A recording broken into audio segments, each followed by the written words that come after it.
Alright, what's going on, guys? In this video we will be going over quantifiers on groups. So I actually wanted to get this done in the last video, but I couldn't. So we just pushed it to this video. Using quantifiers with groups has some nuances, but it's very useful. So yeah, let's just get right into it. So the first thing we're going to do is, of course, import RE. And now we're going to take a look at our first example of using a quantifier on a string. So our string is just composed of A and B's repeated multiple times. So it's AB, AB, AB, AB, repeated about 6 times. The cool thing with these group quantifiers is that you could sort of use a MIDI pattern and find repetitions of smaller patterns. So in this case, our small pattern or our mini pattern is just an AB, and we can put it in a group and then use the quantifier on the group to find repetitions of a group. In this case, repetitions of a mini pattern. So yeah, so basically all we're doing is looking for repetitions of this group AB. And in our case, this whole string is just full of repetitions of AB.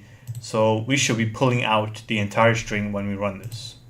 All right, so if I click this, as you can see, we get the entire string. Now, you may think we've done something like this already in the previous videos, and that was with character sets. So before we used custom character sets, and we used quantifiers on those. But this is actually a little different, actually probably a lot different. When we use groups, we have to actually satisfy the entire group. But when we use custom character sets, we actually only have to satisfy one of the characters within the custom character set. So in this group, we actually have multiple characters, so it's actually like a mini pattern. And in this custom character set, we have many different characters, but we only choose one character. So only one of these characters is going to be chosen. So the custom set doesn't really represent a pattern, it just represents a set of characters that you can choose one from. While a group is actually a mini pattern, you have to follow all the characters within a group. Okay, so that's the main difference from what we did before with the custom character sets. So I'm going to run this as well, but you're going to see that it's going to pull out the entire string because, of course, it's looking for either A or B, and this quantifier is, of course, looking for multiple occurrences, one or more occurrences of the elements from this character set. So it's looking for one or more elements from the character set containing A or B. Okay, so now I'm going to actually show you the difference between these two types of regular expressions with a much better example below. So we have another string. This one's AB, AB, AB. Eventually, it settles into just B's. So in this case, this AB plus is not going to actually pull out the entire string. It's only going to pull out the portions that conform or that satisfy our pattern. So in this case, it's about half the string that's being satisfied by this pattern. So AB, AB, AB, and then the rest of the B's do not satisfy this pattern, so we're only going to pull out half the string. So let me just run this, and as you can see, we get the AB, AB, AB. Now if we run the AB plus on this, of course it's going to pull out the entire string because it's just looking for A or B. It's looking for an occurrence of A or B one or more times. So this regular expression is actually going to pull out the entire pattern. So let's just run this, and as you can see, it pulls out the entire string. Okay, so sometimes you'll have a pattern, or sometimes you have a string where you have the first part of the string containing some sort of repetitive pattern, and then the rest of the string sort of trails off into something else. So in this example, we have a pattern of AB, AB, AB, and it's only 3 times, and then it sort of settles off into another character. So we have the beginning of the string starting off with some pattern, and then it settles off into a string of another character. So in this case, we could actually use a quantifier on the group. Say we didn't know how many ABs there are, and all we knew is that it starts off with AB, AB, and then it sort of trails off, and then it just trails off into another character. So in this case, this is when using groups and quantifiers are very useful. In this case, we can use AB plus to pull out the instances of the repeating portion, and then we can use W, alphanumeric character set, with the plus to take care of the trailing characters. So that's exactly what we do here. And this example is the same. It's just we're using a different alphanumeric character. So if I run this, it pulls out the entire string. It pulls out it matches the entire string. So just to reiterate, these using quantifiers on groups is very useful, say, for when you have a portion of the string or a portion of the pattern repeating itself, and then the rest of the pattern, the rest of the pattern can be anything, but if you have a portion of the string or the pattern repeating itself, you could put those into groups and use the quantifiers on those groups. So it is actually very powerful, and I plan to come up with some real-world examples to showcase the power of using quantifiers on groups. Now, there's a couple of things we got to be careful of, and I'm actually going to go through these things that you need to be careful of. All right, so now we have the original string again. It's just the AB that we used above, and we're using the same match. We're saving the RE search to a variable match. Now, in this case, you guys might, if you think about groups, right? Because when you search, you have the method group. Now, you might get confused here because we don't know if we're actually creating multiple groups. Are we creating 1, 2, 3, 4, 5, 6, 7, 8? Or we just have one group which we're using as the base, and we're just using it to check if it satisfies the quantifier condition. But in our case, this is where you have to pay attention because we're actually only creating one group. So you might think that we're creating multiple groups, but we're actually creating only one group. And the value is actually overwritten each time. So this is a nuance that you have to be aware of and be careful of. So I'm actually going to, so we run the match. Now I'm going to show you the first group. So the first group, we have AB, so which is what we expected, I guess, because it's within this group. Okay. So now if we check the second group, there is no such group. So we're only creating one group. We're not creating multiple groups. Even though we have this quantifier, we're only creating one group. And another way we could check that is match.groups. If we run match.groups, we'll see that we only have one group. Of course, if we run match.group 0, you'll see that it pulls out the entire pattern. But this is not a group. Remember that. This just pulls out the pattern. This match.group 0 is actually not a group. All the groups start from 1. So I'm going to actually show you another simple example now with using two groups with the quantifiers.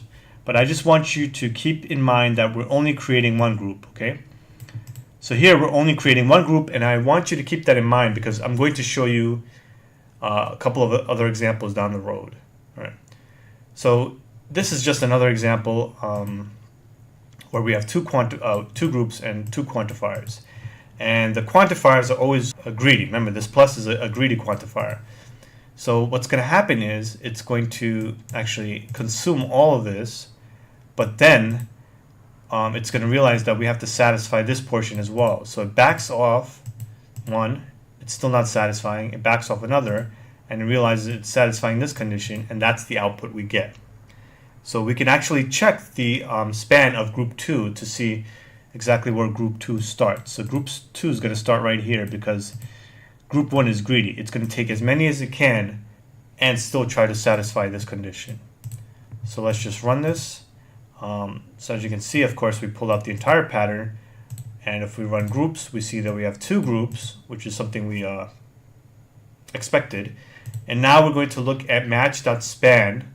If you guys remember from the earlier videos, match.span, you could put the group number as a parameter. So in this case, we're using 2 as a parameter, and this will represent group 2. So let me just run this, and as you can see, oops, 10, 12. Oh wait, actually I forgot to run this string. So let's just do that over. I'm going to run the string, run this again, run the groups. We don't need to run the groups, but I'll run this again, and it's actually 8 to 10. So if we go back up here, it's 0, 1, 2, 3, 4. Let me just do that again. Sorry. So this will be 1, 2, 3, 4, 5, 6, 7, 8. So we're starting at 8, 9, 10, and we finish at 10. So that's exactly what this is representing. So that's exactly what we expected. Sorry, not representing. This is what we expected. The first group is greedy, and the second group going to get enough to satisfy this second group condition. Okay, so now here's the tricky part. Earlier we discussed that only one group is being captured, and we were able to prove that using this match.group1, and when we try to use match.group2, no value was present. So despite this, despite us having a quantifier on the group, we're only actually pulling out one group. So the quantifier doesn't have an effect on the amount of groups you're going to pull out. So what value are we pulling out? Now let's just take a look at here. So we have this group actually satisfies all of these values, right? This group satisfies all these values, and we're using a quantifier on the group. So I personally thought the value from the group is going to be 1, and it's just going to check if the rest of the values satisfy this condition, and would get the entire string back. But if we pull out the group, I expected to get 1 back.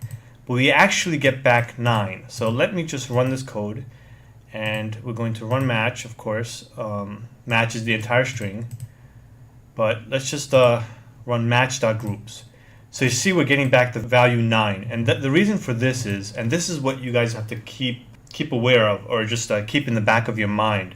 You have to be careful, because what's happening is when you use a quantifier on a group, the value keeps getting updated until the last possible value. So in this case, all of these numbers satisfy the condition.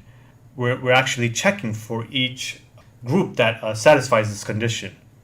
So we're looking for one or more of this group, and all of these satisfy it. So this group, this is also a group, this is also a group, this is also a group, this is also a group, this is also a group. But instead of creating multiple groups, what's happening is the first group, the value of the first group is just getting updated. So it gets updated to the value 9, and that's the output we get. So we always get back the last value for our group when using a quantifier. So if we're using a quantifier on a group, we're going to find multiple instances of that group, but the value we get back is not multiple groups, it's just that one value, the last value for that group. So that's the thing you have to keep in mind when using quantifiers with groups. Okay, so now we're going to use quantifiers with groups with find all. So instead of using search, we're going to experiment with find all. And there's a few key differences that I want you guys to pay attention to. Alright, so same thing, same string, and we're using the same regular expression, but of course with find all, we don't pull out the entire string. So here we pulled out the entire match. So we don't pull out the entire match with find all. We just pull out the group. So in our case, the group is, it behaves the same way as above. The value keeps getting updated until it gets to 9. So we don't pull out multiple groups. We just pull out the one group, and we pull out the final value of that group. So in this case, the final value is going to be 9. So it's the same as I explained above. Now, since already that find all pulls out multiple instances, in a case like this, what happens is there's 2 parts that satisfy this condition. It looks at this portion, and this whole portion will satisfy this condition, and then this portion will also satisfy this condition.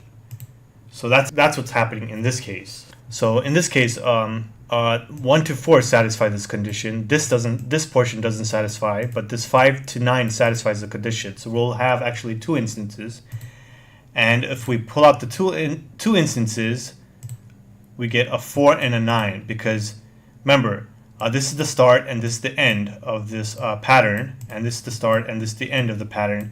And when you use quantifiers on groups, we only get the final value. So in this case, we're going to get a 4 and we're going to get a 9. Now, of course, if we want to find the full match, I went over this in the early videos, we just engulf the entire pattern with 2 brackets. So this was the pattern, and then we essentially create a group of the entire pattern. And if we do that, remember I went over these in the earlier videos, in this case we're getting back the pattern and the subgroup, but of course we could just add something like 0, 0 to get out just the full pattern of the first instance, and we can get the full pattern of the second instance by using 1. Okay. Alright, I find all. So this seems to be the same thing. I don't know why so I guess we don't need this. Okay. Yeah, so here's just another quick example. We're looking for the pattern AB plus. We're looking for the pattern AB and one or more instances of that. So in this case, if we look, this portion is going to satisfy it, and this entire thing is going to satisfy it. But since we're using find all, we're only going to get the last instance. So in this case, the AB satisfies that. That's the last instance of the first group. And in this case, this will be the last instance of the second group. But yeah, so we get the ABs that we expected. And of course, if we wanted to pull out the entire match, we just engulf the AB plus within two outer brackets. And if we run this, we get the entire pattern. In this case, it's only AB. The entire pattern is only AB for the first group, and this entire thing for the second group. Yeah, so basically the only thing you have to be careful of is when you use quantifiers on groups, the group value, the value that the group is going to output keeps getting updated until the final value. Alright, so I'm going to fit one more thing into this video. Groups, using groups for word completion. Now this is pretty cool. Okay, so here we have the word happy, right? And now we want to make it so that either Valentine, birthday, or anniversary can satisfy the condition. So what we do is we can make this a group and use or statements. So in this case, any of these words, Valentine's, birthday, anniversary, can satisfy this condition. So I'm going to run this, and you can see it matches happy birthday and the same pattern, but I'm going to use it with happy Valentine's. If I run it, it satisfies happy Valentine's as well. But if we didn't use groups and we just use or statements, we would actually have to do something like happy Valentine's, something like happy Valentine's, or happy birthday, or happy anniversary, something like that we would have to do, which involves writing out happy over and over again. I mean, there might be another way, but this is all I can think of at the moment. So we can use groups to sort of as word completions, and it allows us to put a phrase together. So in this case, happy Valentine's, happy birthday, or happy anniversary, any of them work. So I thought that was pretty cool. Okay, so yeah, so that's it with this video. We went over using quantifiers and groups, and we went over some nuances to be careful of. And we went over word completion, so groups for word completion. So there's still a bunch of other stuff we can do with groups that I want to go over, and I also want to give you some real-world examples so that you can see how you can apply regular expressions to real-world problems. All right, so that's it, and I will see you guys in the next video.